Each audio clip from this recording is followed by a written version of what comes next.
Écoutez, ça faisait longtemps qu'on ne s'était pas vu comme ça.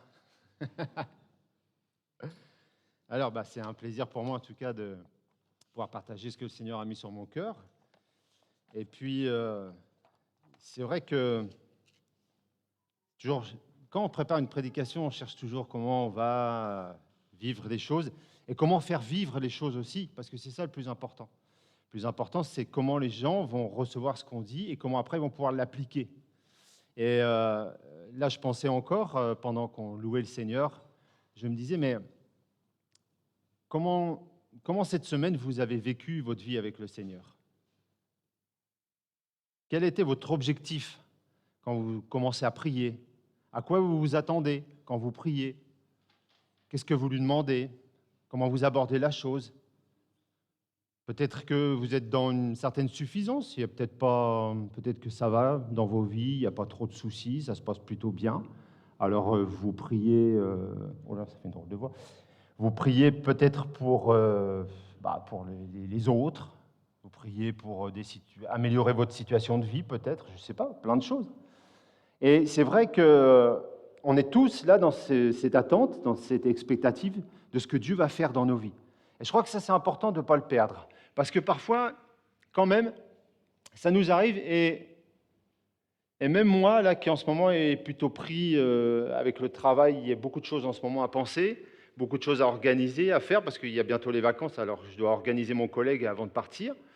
Et puis, en même temps, je prépare le marathon, alors je cours beaucoup.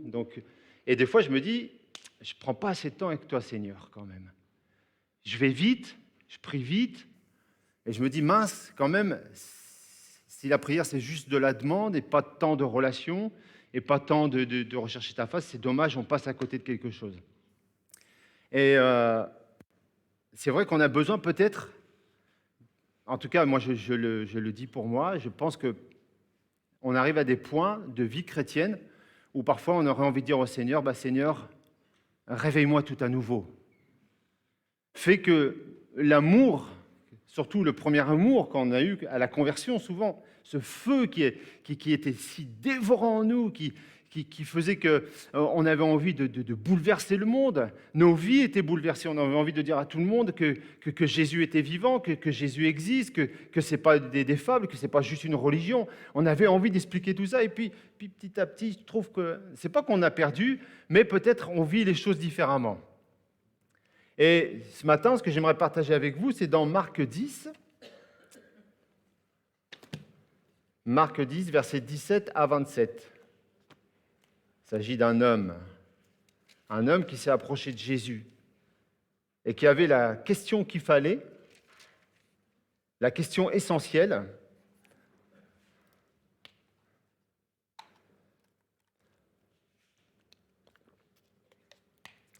Il y a beaucoup de gens qui toussent là, non? Non? Moi, j'ai beaucoup toussé cette semaine. Je me suis dit, c'est pas possible. Mais du coup, hier, j'ai eu un petit footing, puis ça a décrassé tout ça. Ça sort. Allez, Marc 10, versets 17 à 27. Comme Jésus se mettait en chemin, un homme accourut et se jetant à genoux devant lui, « Bon maître, lui demanda-t-il, que dois-je faire pour hériter de la vie éternelle ?» Non, hériter la vie éternelle, pardon. Jésus lui dit, « Pourquoi m'appelles-tu bon? Il n'y a de bon que Dieu seul. Tu connais les commandements, tu ne commettras point d'adultère, tu ne tueras point, tu ne déroberas point, tu ne diras point de faux témoignages, tu ne feras de tort à personne. Honore ton père et ta mère. » Il lui répondit, « Maître, j'ai observé toutes ces choses dès ma jeunesse. » Jésus, l'ayant regardé, l'aima et lui dit, « Il te manque une chose. Va, vends tout ce que tu as, donne-le aux pauvres, et tu auras un trésor dans le ciel. Puis, viens et suis-moi. » Mais affligé de cette parole, cet homme s'en alla tout triste, car il avait de grands biens. Jésus, regardant autour de lui, dit à ses disciples qu'il sera difficile à ceux qui ont des richesses d'entrer dans le royaume de Dieu. Les disciples furent étonnés de ce que Jésus parlait ainsi. Et reprenant, il leur dit, « Mes enfants, qu'il est difficile à ceux qui se confient dans les richesses d'entrer dans le royaume de Dieu. Il est plus facile à un chameau de passer par le trou d'une aiguille qu'à un riche d'entrer dans le royaume de Dieu. Les disciples furent encore plus étonnés, et ils se dirent les uns aux autres, « Et qui peut être sauvé ?» Jésus les regarda et dit, « Cela est impossible aux hommes, mais non à Dieu, car tout est possible à Dieu. » Alors, je ne vais pas vous faire une prédication sur l'argent, ça a déjà été fait au tout début du mois de juillet. Si vous le regardez sur le site, Bruno en a fait une. Je ne vais pas vous parler de ça, ni sur les riches, parce qu'ici, on le sait par le texte qu'il s'agit de quelqu'un qui avait des grands biens, certainement peut-être un rentier, quelqu'un qui vivait de ses biens et qui accumulait comme ça de la richesse grâce à tous ses biens. Mais je vais plus accentuer sur comment Dieu, ou Jésus plutôt ici, en tout cas, va adopter une certaine pédagogie pour atteindre le cœur de cet homme, pour aller là où il y a le vrai problème, là où le cœur de l'homme s'est détourné de l'objectif de Dieu. Et la première chose qui nous intéresse ici, c'est de regarder effectivement qui est cet homme.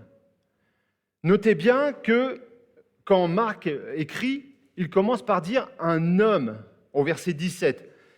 Pas de signe tout de suite de richesse. Il n'est pas parlé d'un homme riche tout de suite. Il nous est parlé d'un homme. Et en plus, cet homme, on le voit, était quelqu'un qui pratiquait la religion. Au verset 20, on voit qu'il dit « j'ai pratiqué cela depuis ma jeunesse ». Donc il a été éduqué dans cette religiosité. C'est quelqu'un qui connaissait la parole de Dieu, en tout cas la Torah, puisque c'est ici des Juifs. Donc il connaissait la Torah, il savait ce qu'il fallait faire et ne pas faire. Et ce qui l'intéressait, c'était de savoir, normalement, la Torah aboutissait vers la vie éternelle. C'est-à-dire qu'après la mort, il devait se passer quelque chose où on allait enfin rejoindre le vrai royaume, la vraie Jérusalem. Pas celle terrestre, une autre. Et forcément, ça, c'est ce que la Bible enseigne. Et dans Ecclésiaste 3, verset 11, il nous est dit que Dieu fait toutes choses bonnes en son temps, même il a mis dans leur cœur, donc dans nos cœurs à nous, la pensée de l'éternité, bien que l'homme ne puisse pas saisir l'œuvre que Dieu fait, du commencement jusqu'à la fin.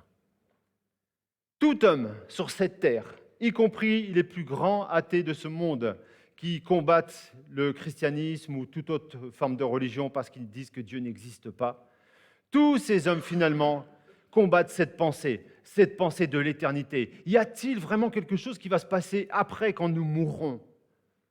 C'est ça la question. Pour cet homme, c'était une évidence. Cet homme a été éduqué dans les voies religieuses, pour lui, c'était clair.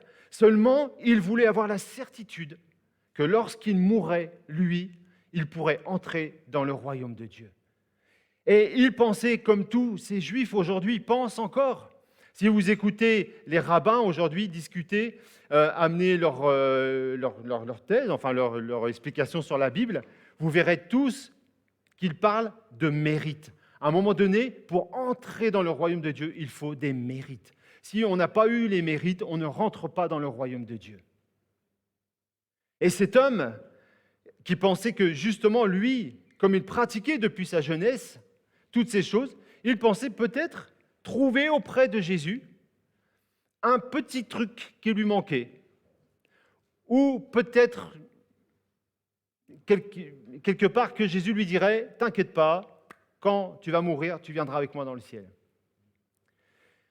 Alors déjà, cette première partie de ce texte, elle nous enseigne à nous que la parole de Dieu est faite pour tout homme. Pas simplement une catégorie d'hommes, mais pour tous les hommes. Ici, bien sûr, cet homme était un homme riche, mais je pense que nous avons d'autres richesses. Tu peux être riche de ta force. Dieu t'a peut-être donné une force physique extraordinaire. Et devant des plus faibles, il t'est facile de dominer par ta force physique. Peut-être que Dieu t'a fait riche d'une grande intelligence. Ta matière grise fonctionne tout à fait correctement. Tu apprends tes cours, c'est très facile. Tu vas aller loin dans les études. Je ne sais pas. On est riches tous de quelque chose. Quelque part, on a tous une richesse en nous. On peut être riche aussi de cœur. On peut avoir une grande richesse dans son cœur, aimer les autres assez facilement, trouver toujours des bonnes choses aux autres. On peut avoir plein de richesses. Et ces richesses, parfois, nous donnent l'impression qu'on peut se justifier auprès de Dieu et qu'on peut dire à Dieu, tu vois Seigneur, j'ai des choses que je sais pratiquer de ton écriture. Je sais les faire.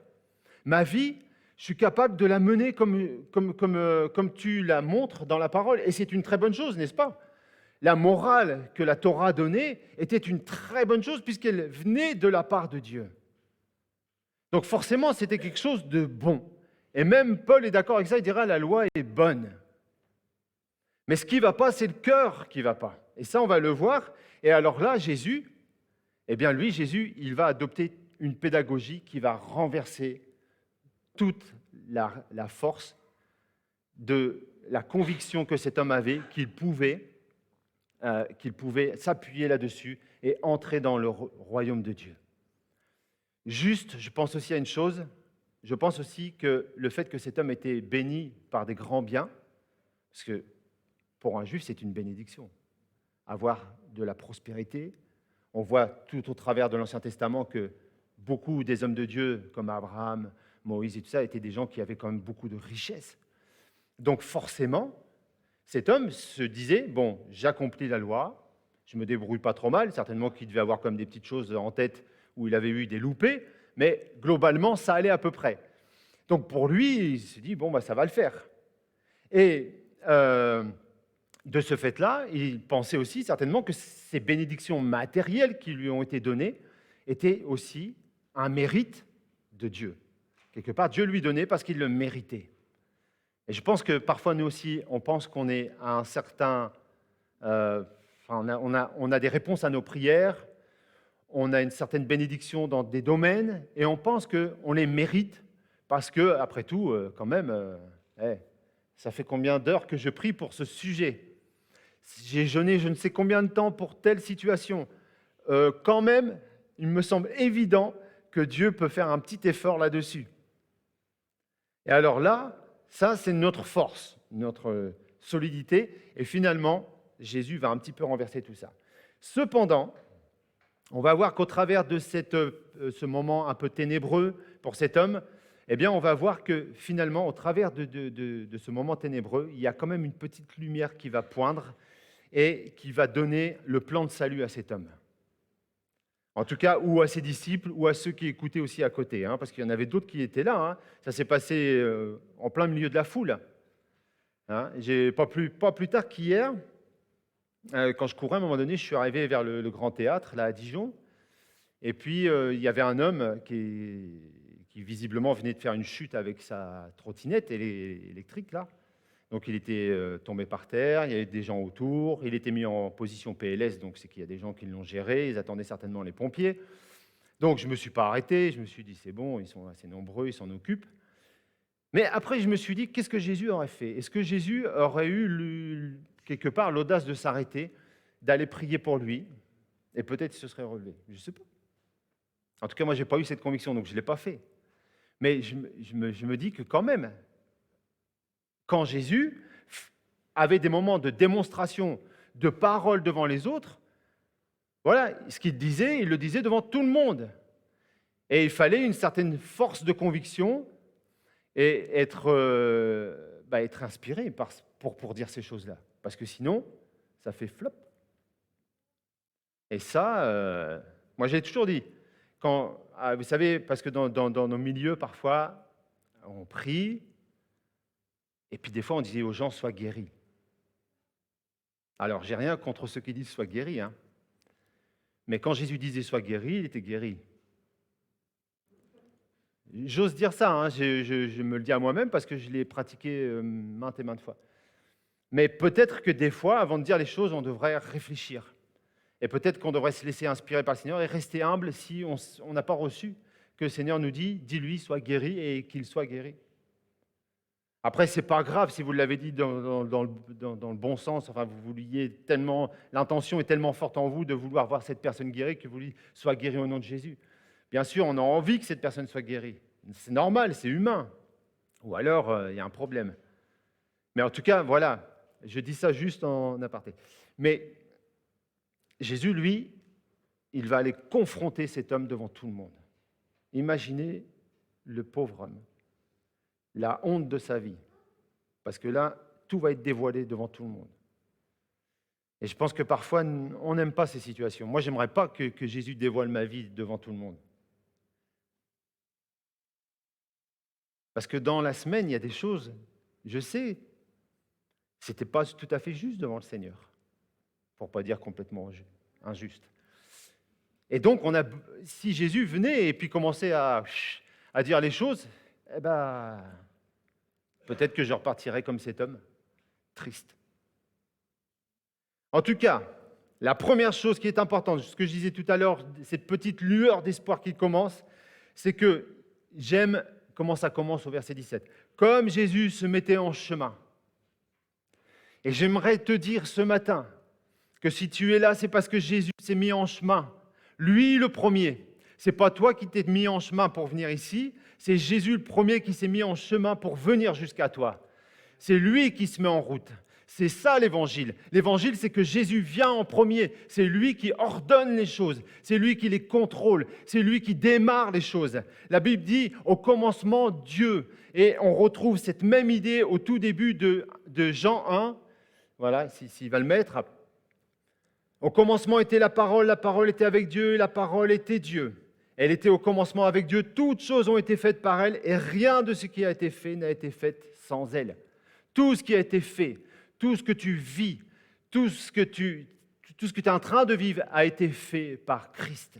Christ est à l'origine de tout. C'est pourquoi il maîtrise toute situation. Il n'y a rien qui puisse l'empêcher de gagner ton cœur. Et il s'est mis en route. Et tout à l'heure, on va le voir, on va rentrer encore plus là-dedans. Mais vous allez voir que Christ s'est mis en route pour vous amener jusqu'au point où il veut vous amener et que ça ne s'arrêtera jamais jusqu'à ce que vous rentriez dans la vie éternelle. Alléluia. Alors, si on revient un petit peu sur cet homme aussi, une chose qu'il a faite, c'est qu'il a accouru et qu'il s'est jeté aux pieds de Jésus. Ça, c'est quand même extraordinaire. C'est un homme, je pense qu'il avait des grands biens, ça se voyait sur lui, et peut-être les gens du village le connaissaient. Et cet homme est quand même venu et s'est humilié aux pieds de Jésus. Est-ce que c'est pour autant que Jésus ne va pas le confronter à son vrai péché, ou en tout cas ce problème qui réside dans le cœur de l'homme? On l'a vu, l'homme riche connaît la loi et la pratique. Mais là, quand cet homme se jette aux pieds de Jésus, il lui dit « bon maître ». Alors, je ne sais pas ce que ça donne en hébreu, ça finit par « rabbi », mais bon, avant, je ne sais pas comment ça se dit. Comment ? Tov. Tov Rabbi. Oh, ça, c'est un beau nom, hein. Tov Rabbi. Mais il le serrait comme ça, il ne voulait pas le laisser partir. Et Jésus, au lieu de lui dire « mais dis donc, mon ami, c'est bien ce que tu as fait là. Tu t'es jeté à mes pieds comme ça, extraordinaire. » Il lui dit « pourquoi m'appelles-tu bon ? Sais-tu que seul Dieu est bon ?» Waouh, ça commence déjà. Il le tape direct. Hein, il lui laisse même pas de répit. Ce pauvre homme vient de, entre guillemets, on pourrait dire, puisqu'il avait quelqu'un de bonnes conditions, c'est un peu humilié devant les autres. Il a osé faire quelque chose. Hein, vous savez, des fois, nous, on a du mal à s'avancer à un appel. Et lui, là, cet homme, lui, il court, il saute aux pieds de Jésus, il attrape Jésus, il lui dit « mon bon maître ». Et Jésus le reprend tout de suite. Waouh! Il aurait pu se vexer puis dire « bon, bah, c'est comme ça que tu le prends, hein, mon bon maître, salut. Hein. » Eh ben non, il le laisse. Mais en même temps, quelque part, ça me fait penser que parfois, notre manière de voir Jésus a besoin aussi d'être de temps en temps percutée. Elle a besoin d'être remise en cause. Parce que parfois, on a une certaine vision de Jésus. On dit oui, Jésus peut faire ceci, Jésus peut faire cela, Jésus peut agir de cette manière, tantôt d'une autre, et puis Jésus ceci, puis Jésus cela, et puis au final, Jésus vient et dit « Pourquoi tu me limites juste à cette vision ?» Et quelque part aussi, lorsque Jésus dit à cet homme « Pourquoi m'appelles-tu bon ?» En quelque sorte, il est en train de lui dire « Ok, si tu m'appelles bon, Rabbi, ça veut dire que tu me mets déjà au-dessus, un petit peu au-dessus des autres rabbis quelque part. Hein. Un rabbi, c'est un enseignant. Hein. Donc, ça veut dire que tu me rends capable d'enseigner, mais en plus de la bonne manière, d'être juste dans mon enseignement. Mais sais-tu que seul Dieu peut faire ces choses? Et quelque part, est-ce que notre vision de Jésus est cette vision-là que Jésus est Dieu? et que rien ne lui est impossible. Alors je sais que ici, la majorité, vous êtes tous convaincus que Jésus est Dieu. Mais c'est important. C'est important de se dire que même si Jésus a été un homme, il est aussi Dieu. Et que quand tu t'adresses à Jésus, tu t'adresses à Dieu. Et que c'est important de comprendre ça. Et c'est pour ça que des fois, Jésus doit nous secouer un petit peu et dire « Oh, à qui tu parles ? À qui tu parles ? Sais-tu à qui tu parles ?» Mais dans le bon sens, bien sûr. C'est pas comme un reproche quelque part, mais en tout cas, si c'est un reproche, Proverbe 3,12 nous dit ceci, « Car l'Éternel châtie celui qu'il aime, comme un père l'enfant qu'il chérit. Car l'Éternel châtie celui qu'il aime. » Si Dieu permet des fois que nous soyons secoués et que notre vision de lui soit secouée et que même peut-être parfois il nous arrive, ça j'en suis persuadé parce que là c'est l'expérience qui me le dit, je sais que parfois nous perdons pied les uns les autres et que parfois on se dit où est le Jésus que j'ai connu ? Où il est ? Où il est celui qui, lorsque je m'approchais quand j'étais jeune converti, qu'on priait pour moi, les choses disparaissaient. C'était tellement simple. Je m'approchais, je demandais à Jésus, guéris-moi, il me guérissait. Je demandais à Jésus de m'aider dans des situations. Je pourrais vous en raconter à l'appel des situations où j'ai prié et j'ai vu comment Dieu organisait les choses, où j'ai vu comment Jésus répondait à la prière de manière miraculeuse. J'ai vu toutes ces choses. Mais j'ai vu aussi traverser des galères, prier que Jésus intervienne. Pour moi, c'était tellement simple de prier comme ça parce que je me référais à tout ce que j'ai vécu avant et je disais, Seigneur, c'est simple, je viens vers toi, je te prie, je sais que tu vas faire encore en sorte que je sorte de cette galère. Et rien ne se passait, absolument rien du tout. Il y a une galère, elle a duré 2 ans. Pendant 2 ans, je me suis bataillé avec cette galère. Pendant 2 ans, j'ai cru que j'allais sombrer. J'ai cru que c'était fini, que je n'allais pas m'en sortir. Il a fallu au moment où j'y croyais plus trop, qu'un prédicateur vienne et dise « Il y a un jeune Français dans cette salle, et c'était moi, puisque tout de suite je me suis reconnu, qui est lié par des pensées philosophiques. » Et il a prié pour moi, j'étais délivré instantanément. Délivré instantanément. Mais 2 ans de galère. Et d'autres galères. Des fois, Jésus il répond complètement à côté. Il vous montre des choses dans la Bible. Vous dites, mais Seigneur, c'est bien, je suis content, merci. Tu m'expliques des principes bibliques, je suis très content. Je vois des choses dans la Bible, ça me fait très plaisir, Seigneur. Mais dans ma situation précise, Seigneur, tu vois, ça ne me sert à rien. Strictement à rien du tout. Moi, je ne sais pas comment vous vivez votre relation avec Jésus, mais c'est important d'être nature. Soyez naturel. Adoptez pas une position religieuse pour faire croire que là, vous avez vécu un bon moment avec le Seigneur. Soyez naturel, y compris dans le langage.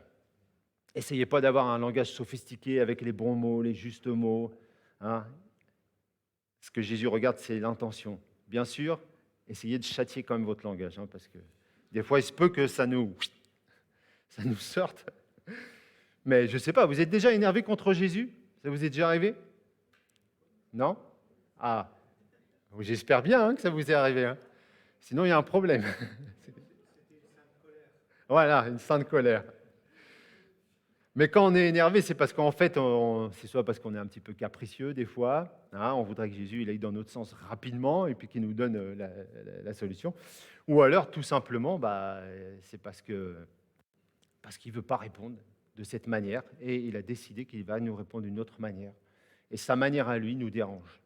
Et cet homme-là, finalement, eh bien là, c'est ce qui va se passer quelque part pour lui. Pour lui, Jésus va révéler ce qui est dans son cœur. La première chose, vous voyez ce qui est intéressant, c'est que Jésus ne va pas le confronter à son côté religieux. Il ne lui dit pas, est-ce que tu as observé les 5 premiers commandements ? Tu aimeras le Seigneur ton Dieu, non, tu n'auras pas d'autre Dieu devant moi, enfin, tout est quanti. Vous lirez, c'est dans Exode 20. On a eu il n'y a pas longtemps avec Mams des bons enseignements là-dessus. Donc, il ne l'a pas repris là-dessus. Il a pris que les commandements qui étaient envers les autres. Et dont un, je ne sais pas si c'est l'écrivain qui s'est trompé ou quoi, mais celui tu ne convaincras point n'est pas dedans, c'est tu ne feras de tort à personne. Donc, Mais en tout cas, c'est toujours lié vis-à-vis de l'autre. Et là, cet homme, il s'est dit, ah ouais, là, attends, moi, je suis irréprochable, je suis au top du top du top. J'ai grandi là-dedans et en plus, j'ai une prédisposition à être à l'aise là-dedans. Et finalement, non, Jésus va le reprendre et va lui dire, il te manque une seule chose. Va et vends tout ce que tu as, donne-le aux pauvres, viens et suis-moi. Alors là, c'est tout ce qui fait notre richesse à nous. Je ne vais pas appliquer ça de manière stricto sensu à tout, mais ce qui fait notre richesse aujourd'hui, ce qui nous semble légitime pour nous, de se dire, finalement, je peux servir Christ parce que j'ai ce talent-là, je peux servir Christ parce que j'ai cette habilité-là, je peux servir Christ parce qu'il me semble que là, je serai à l'aise. Il se peut qu'à un moment donné, Christ nous dise, ça, abandonne. Vends-le, ça veut dire laisse-le aux autres. Laisse-le aux autres et viens, toi, et suis-moi. Et suivre Christ, parfois, c'est aller là où on n'aurait pas envie d'aller. Ça, c'est une réalité de la vie chrétienne. Jésus dira même à Paul, il te serait dur de régimber contre l'aiguillon. Ça veut dire, Paul, si tu as encore une poche de résistance en toi, si tu as envie de faire demi-tour et dire « Oh, je fais ce que je veux, je suis libre », il te serait dur de régimber contre l'aiguillon parce qu'il est prêt à te piquer. Et si tu vas trop fort, tu vas te tuer. Est-ce qu'on est prêt à ça? Je pense que oui. Tous, dans nos cœurs, on a envie de servir le Seigneur. On a tous cette envie d'aller jusqu'au bout. On n'a pas envie de juste se faire plaisir, parce que si on se fait juste plaisir au bout d'un moment, enfin moi je ne sais pas pour vous, mais au bout d'un moment on décroche et puis on se dit c'est bon, je vais aller prendre mon plaisir ailleurs. Hein. Non? Vous n'êtes pas comme ça? Je pense que c'est humain ça. On a tous envie de vivre quelque chose et puis si Jésus est vivant, forcément on a envie de vivre des choses avec le Seigneur. Alors là, c'est là le point peut-être le plus difficile.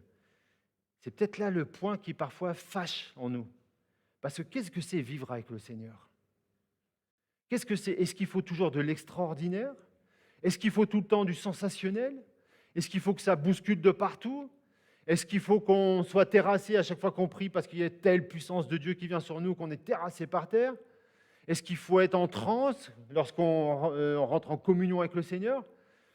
Ou est-ce que lorsque je lis la Bible et qu'il ne se passe rien de spécial, mais que la parole que je viens de lire va commencer à faire son œuvre et que les situations qui vont venir dans nos vies, qui vont arriver heure après heure, vont montrer que la parole de Dieu est en train de s'accomplir devant nos yeux, sans bouleversement, sans qu'il y ait quelque chose d'extraordinaire qui se manifeste devant nous. Mais ça arrive parce que Dieu conduit sa parole en nous. Bien sûr qu'on aime tous les moments sensationnels. Moi, le premier. Si demain, il se passe quelque chose dans une ville ou ailleurs, et puis que c'est grandiose, et puis qu'effectivement, on rentre dans la pièce, on sent qu'il y a quelque chose, oui, comme on dit dans notre langage, il y a une onction. Hein. On est content, on se dit c'est super, le Seigneur semble être très présent dans ce lieu et ça nous fait du bien et on se dit c'est super. Et les moments de louange, quand on vit un bon moment de louange et qu'on sent que ça apaise nos cœurs, que ça nous fait du bien, qu'il y a comme des carapaces qui se crèvent et puis on sent que le Seigneur nous titillait là-dessus en disant alors ton cœur, regarde où il en est ton cœur. Et là on se libère parce que ça fait du bien. C'est comme si Jésus nous retirait un morceau de pu, puis on se dit merci Seigneur, ça fait du bien de nous enlever ce pu. Vous voyez, on aime tous ces moments-là. Mais il se peut aussi que parfois ça ne se passe pas comme ça. Et cet homme, il est reparti tout triste. Il nous est dit parce qu'il avait de grands biens. Et je pense que parfois, nous aussi, quand on est confronté à Christ, lorsqu'on est confronté à la réalité de ce qui est dans nos cœurs, eh bien, ça nous arrive à tous de dire « Seigneur, je ne suis pas prêt. Seigneur, je ne veux pas abandonner là, ce truc. Tu vois, j'ai mis tant de temps à construire ça dans ma vie. Ça, c'est ma force. Ça, je suis content de l'avoir construit. Et toi, tu viens là et tu me dis maintenant, stop, donne-le aux pauvres et viens et suis-moi. Moi, je veux bien, Seigneur, mais quand même, c'est un grand bien pour moi, ce truc. Donc, je suis prêt à te suivre, mais attends un petit peu. Attends un petit peu que je profite encore de ce grand bien que j'ai. Et ça, c'est humain. Et cet homme ici, il est reparti tout triste. Mais Dieu a touché son cœur. On ne sait pas ce qu'il est devenu dans le reste du texte. On ne sait pas si après il a été touché ou pas touché. En tout cas, 2 Corinthiens 7,10 nous dit ceci. En effet, la tristesse selon Dieu produit une repentance à salut, dont on ne se repent jamais, tandis que la tristesse du monde produit la mort. Quand Dieu nous rend tristes, ce n'est pas pour nous affliger, ce n'est pas pour nous dire « Ah, tu vois, comme mauvais comme tu es. Tu vois, ah, enfin je t'ai coincé et là je te montre ta vraie nature. C'est pas beau, hein, n'est-ce pas ?» Et Dieu prendrait plaisir à révéler ces choses. Non. Quand Dieu révèle ces choses, c'est parce qu'il veut nous amener à salut. Il veut nous délivrer de ce qui nous rend esclaves, de ce qui nous empêche de venir à lui, de ce qui aujourd'hui nous empêche de vivre les choses qu'il veut que nous vivions, de le suivre tout simplement. Et cette tristesse, au prime abord, bien sûr, elle n'est pas joyeuse, elle ne nous rend pas heureux, mais en tout cas, elle nous délivre, parce qu'elle va nous amener au salut. Et c'est exactement ce qui va se passer, parce que Jésus va clôturer son explication, parce que les disciples, du coup, eux aussi sont perdus. Hein. Les pauvres disciples, ils se disent, qu'est-ce qui se passe? Alors là, Jésus, il est gentil, mais là, ok, l'homme riche, il l'a bien taclé, il lui a envoyé ce qu'il lui fallait, il lui a fait comprendre les choses, mais alors du coup, Seigneur, si ça, c'est réel, ce que tu viens de dire, mais alors qui va être sauvé? Qui peut être sauvé? Et là, on va au cœur de l'évangile. Je vous en ai donné tout à l'heure une petite bride avec quand je vous ai expliqué que le texte commence par Jésus se mettait en chemin, donc c'est lui qui vient. Et là, on est dans le cœur de l'évangile. Ce qui est impossible aux hommes est possible à Dieu. Car tout est possible à Dieu. Si vous êtes sauvés, si je suis sauvé, c'est parce que Christ est venu le premier. Parce que Dieu a décidé qu'il allait me sauver. Et en décidant qu'il allait me sauver, il a tout mis en œuvre. Il y a un mystère là, hein, on ne va pas rentrer dans le débat des calvinistes et des arméniens, mais en tout cas, il y a là comme un mystère, mais en tout cas, c'est Dieu qui nous a sauvés. Ne cherche pas à comprendre, si tu es sauvé, c'est grâce, par grâce à Jésus. Seulement ça. Tout est possible à celui qui croit. Alors, finalement, si j'avais pris tout le chapitre 10 pour expliquer ce que je voulais expliquer,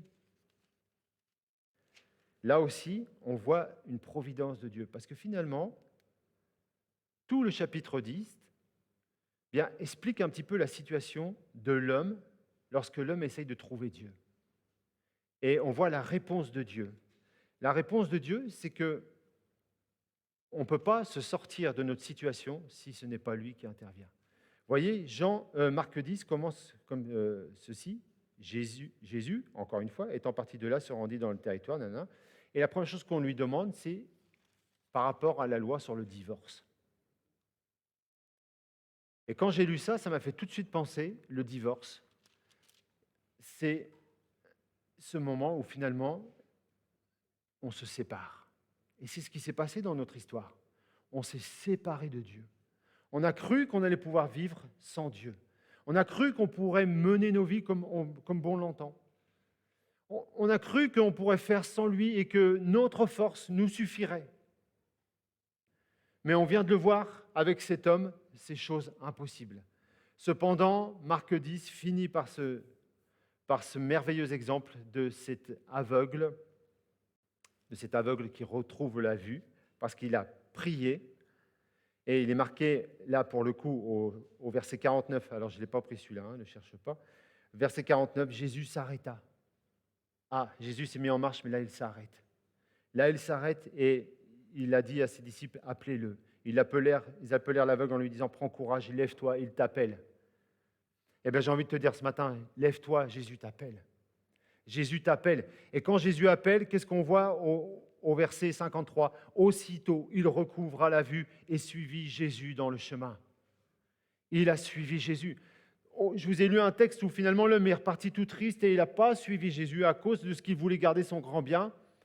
Et je finis par un texte où un homme est complètement aveugle, il est complètement dépendant des autres, mais il a retrouvé la vue et en retrouvant la vue, il a suivi Jésus dans le chemin. Alors,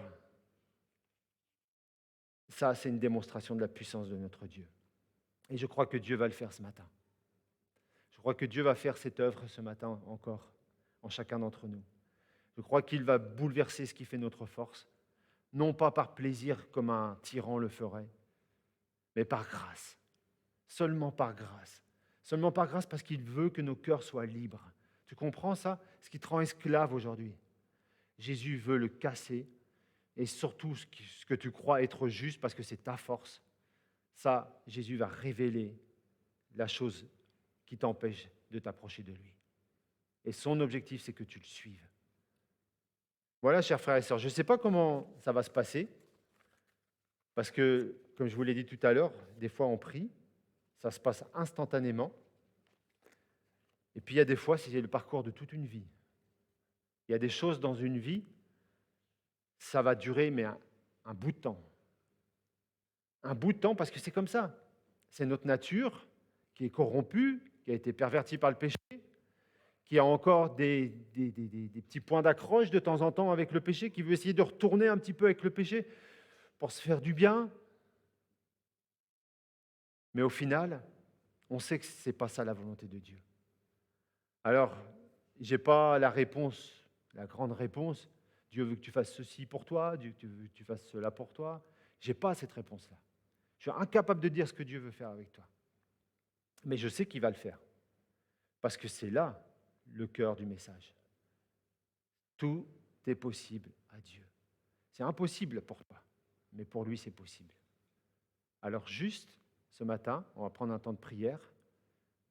Et peut-être si déjà quelques-uns se disent, moi, je n'ai pas donné mon cœur au Seigneur. Je n'ai pas encore fait cette démarche. Je n'ai pas dit à Dieu, oui, je te veux. Mais c'est peut-être la première démarche. Alors ce matin, je voudrais juste donner l'opportunité à ceux qui ne l'ont pas encore fait. Je ne vais pas vous demander de venir devant, je ne vais pas faire comme devant tout le monde, mais dans votre cœur, dans ton cœur, tu vas juste prier ainsi. Écoute bien comment je vais prier et juste tu le dis dans ton cœur. C'est une première étape, bien sûr. Après, il faudra aller plus loin, mais c'est une première étape. Donc, prions ensemble. Seigneur Jésus, tel que je suis, je viens à toi. Je ne veux plus me cacher derrière ce qui semble être ma force. Je ne veux plus croire que j'aurai la vie éternelle parce que je le mérite. Je ne veux plus croire que c'est grâce à moi que les choses sont ainsi. Mais je veux croire, Seigneur, que tu as une vie nouvelle pour moi. Et ce matin, Seigneur, par ta grâce, donne-moi cette possibilité de trouver le chemin qui mène vers toi. Puisque c'est toi qui as fait le premier pas, Seigneur. Donne-moi de t'accompagner sur ce chemin maintenant. Tu te révèles à moi, tu me montres, alors j'y vais.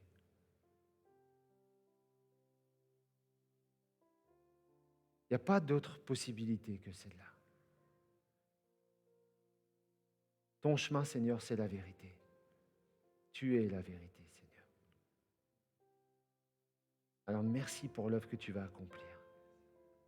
Je te prie vraiment pour ces hommes et ces femmes, Seigneur, qui ce matin se sont décidés pour toi, qui ont dit dans leur cœur, je te veux, Jésus. Et maintenant, Seigneur,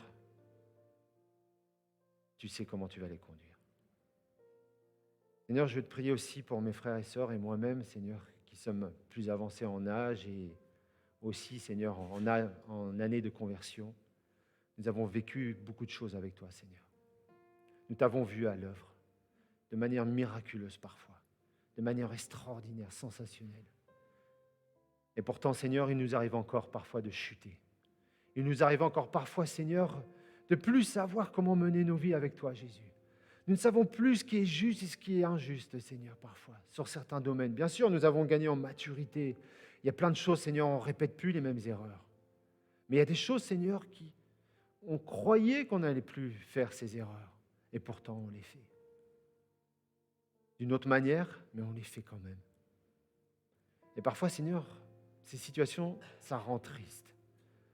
Parce qu'on se dit, mais mince, il me faut encore combien d'années de conversion, d'études bibliques, de compréhension, de temps de prière pour me libérer de ces choses? Pourquoi mon cœur est encore aussi pourri? Pourquoi il y a encore des situations si difficiles à vivre? Et là, Seigneur, c'est tout le mystère de ton évangile. Ce qui est impossible aujourd'hui pour moi à comprendre, à cerner, à me débarrasser, Seigneur. Et toi, tu dis, c'est possible avec moi. C'est possible avec moi. Oh Jésus. Seigneur, nous voulons prendre un temps vraiment. Alléluia. Jésus. Étends ta main ce matin, Seigneur, sur nous. Étends ta main, Jésus. Étends ta main. Alléluia. Oh Jésus. Nous croyons que tu es là, Seigneur, que tu es en train de faire ton œuvre. Seigneur Jésus. Seigneur, brise les chaînes ce matin.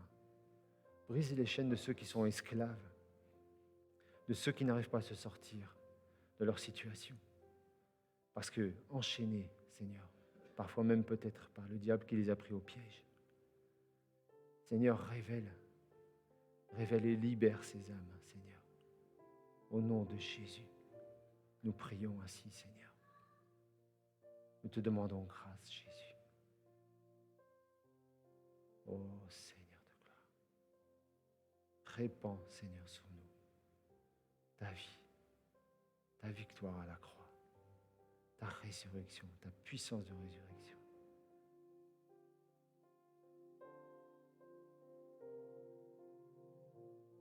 Touche les cœurs, Seigneur, ce matin.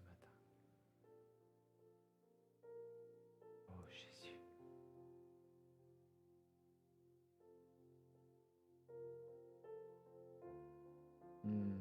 Seigneur.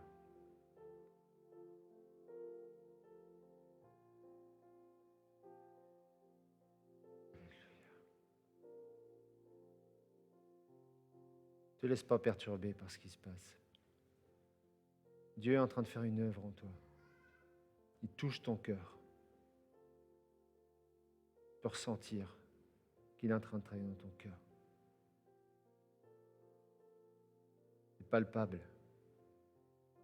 Laisse faire. Laisse faire cette œuvre que le Saint-Esprit est en train de faire. Laisse-le. Laisse-le faire. Ne résiste pas au Saint-Esprit. Jésus. Jésus, nous avons tellement soif de toi, Seigneur. Nous voulons tellement faire ta volonté. Mais c'est tellement difficile parfois, Seigneur. On ne sait pas toujours comment s'y prendre. On est aveugle, Seigneur. On a besoin que tu ouvres nos yeux. Touche nos cœurs ce matin, Seigneur. Oh Jésus. Ne t'inquiète pas de ton avenir, dit le Seigneur. Ne t'inquiète pas de ce que tu vas devenir. Le Seigneur sait ce qui va se passer pour toi. Il a promis lui-même, je ne te délaisserai point, je ne t'abandonnerai point. Crois-le. Jésus est vivant. Alléluia. Il règne. Il est notre Dieu. Nous sommes sauvés par lui seul.